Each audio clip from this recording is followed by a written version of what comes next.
الحمدللہ رب العالمین والصلاة والسلام علی سید الانبیاء والمرسلین اما بعد فاعوذ باللہ من الشیطان الرجیم بسم اللہ الرحمن الرحیم اہدنا الصراط المستقیم صدق اللہ مولانا العظیم۔ روحانی پاورفل وظائف میں سے آج ایک اہم سبق دوستوں کی نظر کرنا ہے، جو کہ رمضان المبارک کا آخری جمعہ چلتے پھرتے صرف یہ دو لفظ پڑھنے ہیں۔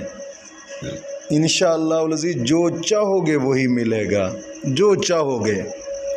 اور بزرگ فرماتے ہیں پسند کی شادی کے لیے ایک مجرب عمل ہے، یہ پسند کی شادی کے لیے خصوصاً۔ دوستو اس عمل کو کرتے ہوئے ایک تو روزے کا پابند ہونا ضروری ہے، اس دن آپ کا روزہ بھی ہونا چاہیے، اور دوسرا باوضو رہنا ہے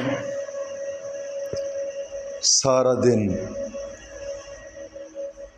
اور روزہ بھی ہو باوضو بھی رہنا ہے، اور نماز کی بھی پابندی کرنی ہے، وقت پر نماز پڑھنی ہے۔ مرد ہیں تو جماعت کے ساتھ، عورتیں ہیں تو گھر کے اندر نماز کی پابندی کریں، اور گناہوں سے پختہ توبہ اور آئندہ گناہ نہ کرنے کا ایک پختہ عزم کرنا، اور کوشش فرمائیں کہ تھوڑا بہت صدقہ بھی لازمی کریں، لازمی۔ انشاءاللہ العزیز انتہا درجہ آپ فائدہ پائیں گے، انتہا درجہ، اور جو چاہو گے وہی ملے گا۔ یہ رمضان المبارک کا بابرکت دن ہے، جسے کہا جاتا ہے کہ الوداعی جمعہ، اور اس جمعے والے دن اللہ رب العزت کے رحمتیں ٹھیٹھیں مارتی ہیں،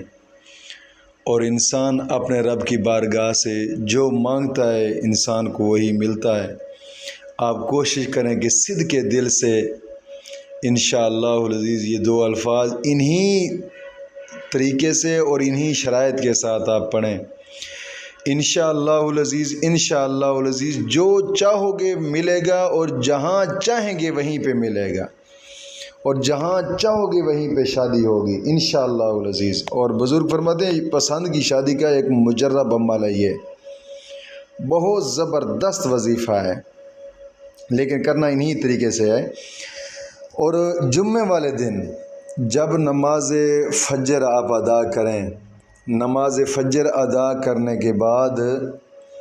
سورۃ یاسین پڑھنی ہے ایک مرتبہ،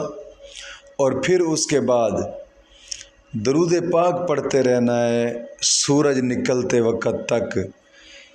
یعنی وہیں پہ بیٹھے رہنا ہے، جہاں نماز پڑھیے وہاں سورۃ یاسین پڑھیں، اور وہیں پہ بیٹھے رہیں درود پاک پڑھتے رہیں، نماز والا درود، درود ابراہیمی۔